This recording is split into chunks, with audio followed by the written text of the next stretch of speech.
Brother, यहाँ पे हमारा माइक खराब हो गया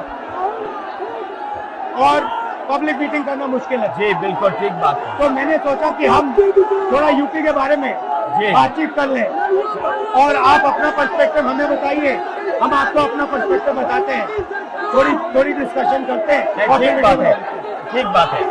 मैं समझता हूँ कि जब माइक खराब हो गया, हम दोनों बात करेंगे, वो रिकॉर्ड होकर के जाएगी तो लोग बेहतर और अच्छा समझेंगे और अच्छा रिजल्ट आएगा। और क्योंकि सोशल मीडिया से वेल कनेक्टेड है तो सब लोगों को जानकारी मिल जाएगी कि हम और आप क्या बोल रहे हैं। यूपी जो 80 सीटें दे रहा है, इसमें 79 सीटें समाजवादी पार्टी, कांग्रेस, इंडिया गठबंधन जीत रहा है।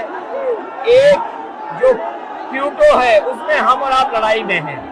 और इस बार क्यूटो नाम कैसे, जापान वाला ही है ये क्यूटो, क्योंकि जो प्रधान सांसद हैं उन्हें सपना दिखाया था काशी के लोगों को कि दुनिया की सबसे बेहतर सिटी बनेगी क्यूटो। तो क्यूटो बनी नहीं बनी, काशी के लोग ये तय करेंगे और फिर वोट डालेंगे। तो इस बार मन मर्जी नहीं चलनी है, मन की बात नहीं चलेगी, हमारे आपकी बात और 140 करोड़ लोगों की बात और संविधान की बात होगी। और आपने देखा, हम सब ने देखा कि यूपी को नरेंद्र मोदी जी ने बेरोजगारी का सेंटर बना दिया और इतनी बेरोजगारी की है। ये जितने बच्चे दिखाई दे रहे हैं, ये दिखाओ, वो लोग हैं दिखाओ जो अग्निवीर या पेपर लीक, जिसकी वजह से इन्हें नौकरी नहीं मिली है और ये सब रोजगार नौकरी चाहते हैं। बीजेपी ने जो झूठे सपने दिखाए थे इन्वेस्टमेंट मीट के, जो झूठा सपना दिखाया था डिफेंस एक्सपो का, जो सपने बेचे थे G20 में, लेकिन इन नौजवानों को न नौकरी मिली न रोजगार मिला, आज ये खाली हाथ हैं। तो इसलिए हमें और आप मिल के, जो आपने कहा, जो इंडिया गठबंधन कह रहा है कि 30 लाख बच्चों को नौकरी दी जाएगी, उस दिशा में हम लोग काम करेंगे। और पहली नौकरी पक्की स्कीम, जिसके माध्यम से हर ग्रेजुएट को नौकरी का अधिकार, बेहतरीन ट्रेनिंग और बैंक अकाउंट में 1 लाख रुपए साल के। आपने नोट किया कि मोदी जी खटाखट बोलने शुरू कर दिए। ये आपके खटाखट के बाद वो रटारट खटाखट कर रहे हैं। अच्छा, आप एक बात बताइए, मुझे क्यूरियोसिटी है, थोड़ा आप अपने पापा के बारे में मुझे बताइए जी। मुलायम सिंह यादव जी के बारे में बताइए। आपने उनसे क्या सीखा? नेताजी और उनके साथ के लोग बिल्कुल जमीनी राजनीति करते रहे। हालांकि नेताजी कुश्ती, पहलवान और गांव के थे। करते हो कुश्ती? नहीं, मैं कुश्ती नहीं कर पाया जीवन में, क्योंकि मैं मिलिट्री स्कूल में चला गया तो कुश्ती नहीं कर पाया। लेकिन नेताजी इसीलिए धरती पुत्र बोले गए कि वो जमीन की बात को समझते थे। धरती पर जो लोग हैं उनकी क्या भावना है, उसको लेकर के वो आगे बढ़ाना चाहते थे। और आपका इस क्षेत्र से और इस शहर से आज का लगाव नहीं है, न जाने कितने सालों पुराना लगाव है।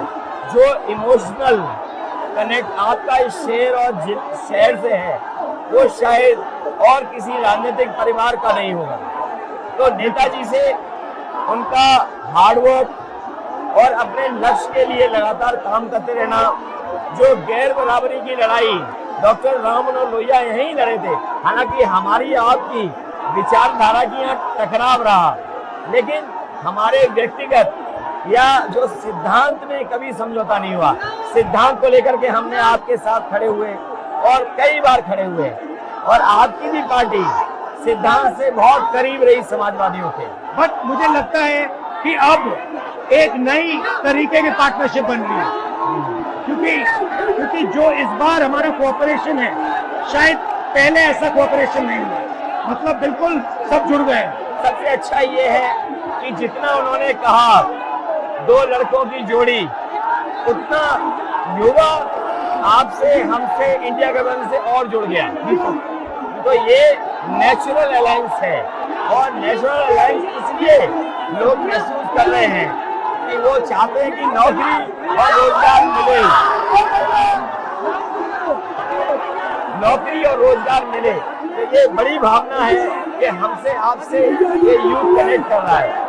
सबसे बड़ी बात, महंगाई की चोट सबसे ज्यादा इन लड़कों को लगती है। हमारी थिंकिंग है और आपकी भी है कि ये जो 22-25 लोगों को नरेंद्र मोदी जी ने पूरा का पूरा धन पकड़ा है, उसको ठीक करने के लिए जो हमारे युवा हैं, माताएं बहनें हैं, उनको डायरेक्ट बैंक अकाउंट में पैसा देना। देखिए, ये जो लोगों के पास पैसा पहुंचने से जो अर्थव्यवस्था को लाभ मिलेगा, मैं समझता हूँ इनका भाग्य भी बनेगा और देश की अर्थव्यवस्था ही बेहतर होगी। ये जरूरी स्कीम है कि इनके अकाउंट में पैसा पहुंचे, इससे थोड़ा बहुत जीवन स्तर इनका भी अच्छा हो। नरेंद्र मोदी जी डिबेट से क्यों डरते हैं? क्योंकि वो सच का सामना नहीं करना चाहते। पूरा उनका झूठ का गुब्बारा है।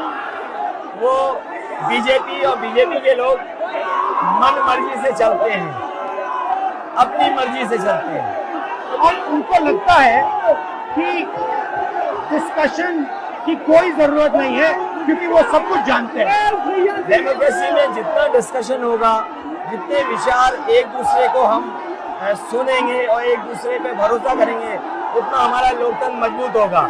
ये बीजेपी के लोगों ने न केवल हमारी जान को खतरा पैदा किया है, बल्कि लोकतंत्र को भी और संविधान को भी खतरा पैदा कर रहे हैं। और इसका नतीजा दिख रहा है कि चाइना हमारी जमीन के अंदर आ रहा है, आ गया।